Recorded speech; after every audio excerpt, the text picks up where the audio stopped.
Subscribe करें देवकीनंदन ठाकुर जी महाराज के YouTube channel को और हमारे वीडियोस को सबसे पहले देखने के लिए बेल आइकन को दबाना न भूलें। गजानन भूत गणाधिसेवतम कपित जम्बू फलचारुभक्षणम उमासुतं शोकविनाशकारकं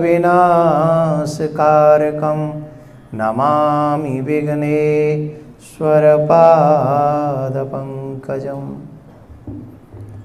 गणेश उत्सव भारतीयों को यूँ तो प्रत्यक्ष सभी देवी देवता प्राप्त हैं और कभी जन्माष्टमी के रूप में, कभी राधाष्टमी के रूप में, कभी गणेश उत्सव के रूप में, कभी नवरात्रों के रूप में अनेक अनेक देवी देवताओं का महोत्सव मनाने का सौभाग्य हम सब भारतीयों को प्राप्त होता है।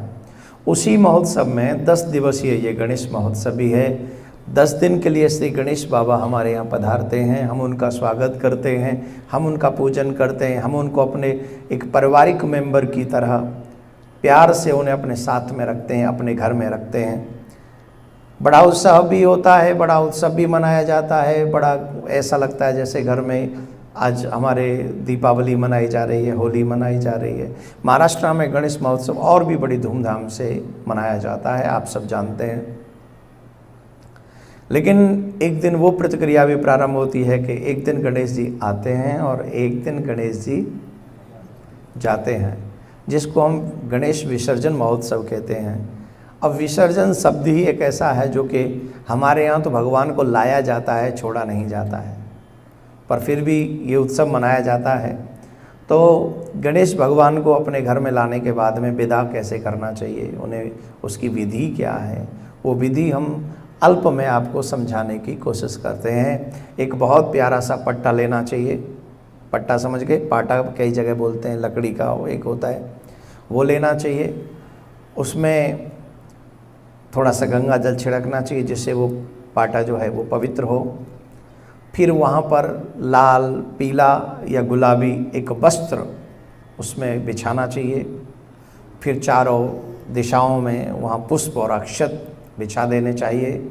उस पाटा पे हमारे ब्रज में कहते हैं सांतिया बनाना चाहिए, हैं? हाँ, तो वो बनाना चाहिए और उसको बनाने के बाद में जहाँ पर श्री गणेश जी विराजमान हैं वहाँ से लेकर इस पाटा पर उनको विराजमान करना चाहिए। और जिस समय श्री गणेश जी महाराज जा रहे हों, चारों दिशाओं में सुपारी हो उस पाटा पे, और अन्न इत्यादि की पोटलियाँ बनानी चाहिए जो गणेश जी महाराज के उस पाटा पे रखी जाएं। पंचमेवा भी हमें वहाँ रखनी चाहिए, जो पंचमेवा एक पोटली बनाकर उस पाटा पे रख देनी चाहिए जो गणेश जी के साथ में जाने वाली है। इस हमें ठीक वैसी तैयारी करनी चाहिए जैसे हमारे पूर्व समय में कुछ लोग घर के बाहर जाते थे। आजकल के लोगों को तो होटल का खाना बहुत पसंद है ना, तो आजकल तो घर से पैक करके चलते नहीं हैं, बाहर से वो सब खा लेंगे बोले करते हैं। पहले ऐसा नहीं था, पहले बाहर के खाने को बड़ा अपवित्र मानते थे, बाहर का खाना नहीं खाते थे। हमारे ब्रज में तो आज भी ऐसे लोग हैं कि घर के बाहर का भोजन नहीं करते हैं, चाहे भूखे रह जाएं, व्रत रह जाएं, 2 दिन रह जाएं, भोजन नहीं करते।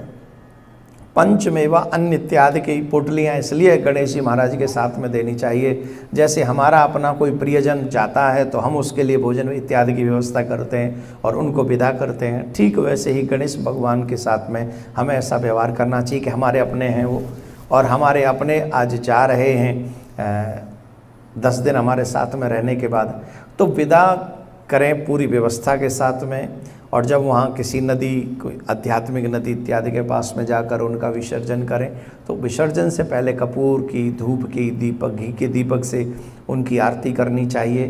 फिर 10 दिन के लिए क्षमा याचना मांगनी चाहिए कि अगर हमसे कोई अपराध हुआ हो तो हमें क्षमा करना, हम तो कुछ भी नहीं जानते हैं, हम नासमझ लोग हैं, और फिर भी आपके हैं, आप हमें स्वीकार करें, हमें अस्वीकार न करें। हमारी जो भी गलतियां हुई हों उन्हें क्षमा करना, लेकिन अगले वर्ष फिर तुम जरूर आना गणेश बापा, गणपति बापा। तो प्रार्थना ये करके उनको विदा करना चाहिए कि अगली वर्ष फिर आइएगा, हमारे ये पूरा परिवार, पूरी फैमिली आपके आने का इंतज़ार करेगी। और ऐसी क्षमा याचना करने के बाद में गणेश जी को, कई लोग मैंने देखा है ऊपर से ही छोड़ देते हैं नदी में, ऐसा नहीं। अगर या आप अपना कहते हो तो बड़े प्यार से धीरे धीरे धीरे धीरे उनको जल, एक तरीके से कहेंगे जल समाधि देनी चाहिए। और एक और चीज़ मैं यहाँ पर बता दूँ, केमिकल युक्त गणेश जी की छवि आप जल में न डालें। पहले समय में गणेश जी की जो छवि थी सिर्फ मिट्टी से बनती थी, और मिट्टी से बनने का मतलब ये होता था कि मिट्टी जल में मिल जाती थी तो उससे जो पर्यावरण है उसको कोई नुकसान नहीं होता था। आजकल की समस्या यह है कि हम केमिकल युक्त गणेश जी की छवि बनाते हैं, तो एक से एक बड़ी बड़ी छवियां बनाते हैं, पंडाल सजाते हैं, एक दूसरे को दिखाते कि तुमसे बड़े हमारे गणेश जी। अरे गणेश जी तो बाबा भोलेनाथ के बच्चे ही हैं, तो हमें बड़ा दिखाने की ज़रूरत नहीं, श्रद्धा बड़ी रखनी चाहिए। आपको ये भी ध्यान रखना है हमको गणेश विसर्जन से पहले कि हमारे गणेश जी, वैसे अब तो विसर्जन का ही समय है, ये बात नेक्स्ट ईयर शायद आपके काम आ जाए, कि हमें गणेश जी मिट्टी के ही बनवाने चाहिए, जिससे जल को कोई नुकसान ना हो, पर्यावरण को कोई नुकसान ना हो। और मिट्टी के गणेश जी बनने का एक लाभ है कि फिर वो जल के बाहर भी आकर गणेश जी की जो छवि है वो एक विचित्र दृश्य में आपको दर्शन नहीं देती है। आपने कई बार देखा होगा, हम लोग गणेश जी बड़ी लंबी चौड़ी संख्या में प्रवाहित कर देते हैं और आप प्रवाहित करके चले आते हैं, फिर नदी पे, समुद्र के तट पे गणेश ही गणेश, उस स्थिति को आप देखना नहीं चाहते। तो अगर गणेश भगवान को आप प्रेम करते हैं श्रद्धा से, तो केमिकल युक्त गणेश नहीं, और सिर्फ मिट्टी से बने हुए गणेश जी आप लोग अपने घर में लाया करें और उनकी खूब श्रद्धा से महोत्सव मनाया करें। आप सबको गणेश महोत्सव की बहुत बहुत बधाई। और ये जो ज्ञान आपको मिला है इसे ज़्यादा से ज़्यादा लोगों तक पहुंचाया करिए, क्योंकि धीरे धीरे हम सब छोटी छोटी चीज़ें ही सही सीखते हैं, पूरे जीवन भर सीखते हैं। और सबसे बड़ी बात है कि पर्यावरण की भी जिम्मेदारी हमारी ही है। बोलो राधे राधे। जोर से बोलना पड़ेगा और जोर से बोलना।